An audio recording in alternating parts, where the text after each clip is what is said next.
स्नेहा प्रजापति ने धीमे धीमे पूरे घर को संवारना शुरू किया। हर तरफ अव्यवस्था फैली हुई थी। सामने टेबल पर केक के टुकड़े छितराए हुए पड़े थे। आसपास कई तरह के मास्क, कप, प्लेटें, मोमबत्ती इत्यादि बिखरे पड़े थे। स्नेहा का आज बर्थडे है।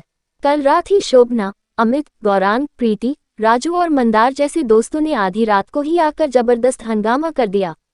उन्होंने खूब मस्ती की, नाचे गाए। मंदार केक ले आया था। केक कटिंग के बाद ब्लूटूथ स्पीकर को मोबाइल से कनेक्ट करके खूब डांस हुआ। केक लेकर स्नेहा के मुंह पर मल दिया गया। फिर वे आखिरी बार विश करके चले गए। सभी ने गिफ्ट के छोटे छोटे पैकेट दिए थे जो बगल की आराम कुर्सी पर यूं ही पड़े थे। आज संडे होने के कारण स्नेहा को ऑफिस नहीं जाना था। वह बहुत खुश थी। उसने धीरे धीरे सारी चीजें समेट लीं। कई सारे गिफ्ट के पैकेट थे।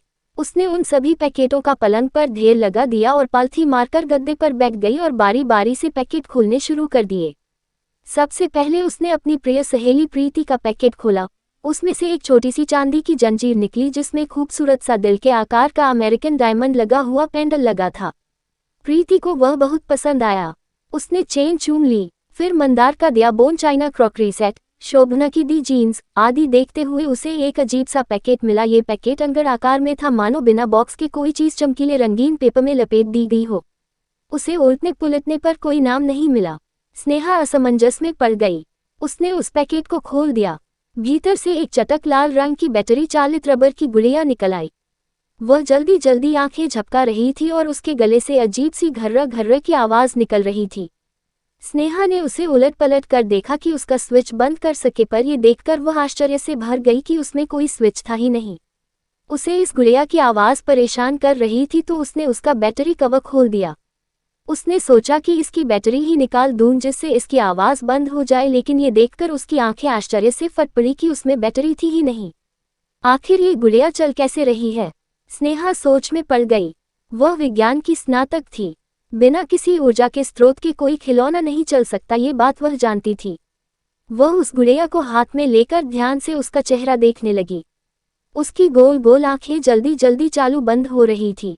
स्नेहा को उस गुड़िया की ध्वनि काफी परेशान कर रही थी तो उसने उसे कमरे के कोने में जोर से फेंक दिया। जोर की आवाज के साथ कड़े प्लास्टिक की बनी गुड़िया एक करवट जा गिरी और उसका एक हाथ शरीर से अलग हो गया। लेकिन उसकी आवाज बंद नहीं हुई बल्कि और बढ़ गई। परेशान होकर स्नेहा ने जाकर उस गुड़िया को उठाया तो उसका चेहरा देखकर हैरान रह गई। उस चेहरे पर किसी सजीव इंसान की तरह पीड़ा के भाव थे और उसके टूटे हुए हाथ से रक्त चू रहा था। स्नेहा के हाथ पांव फूल गए। उसने घबराहट में गुड़िया खिड़की के बाहर उछाल दी। उसके देखते देखते वह प्लास्टिक की गुड़िया 4 मंजिल नीचे जा गिरी और तुरंत बाद एक बड़ा ट्रक उस पर से गुजर गया। स्नेहा ने झांक कर देखा तो उस गुड़िया के अवशेष छिन्न भिन्न से नीचे छितराए हुए थे। उसने चैन की सांस ली और उसका टूटा हुआ हाथ भी उठाकर नीचे फेंक दिया। फिर स्नेहा ने मोबाइल से हर किसी को फोन करके पूछा कि उसे गिफ्ट में गुड़िया किसने दी थी, पर किसी ने हामी नहीं भरी।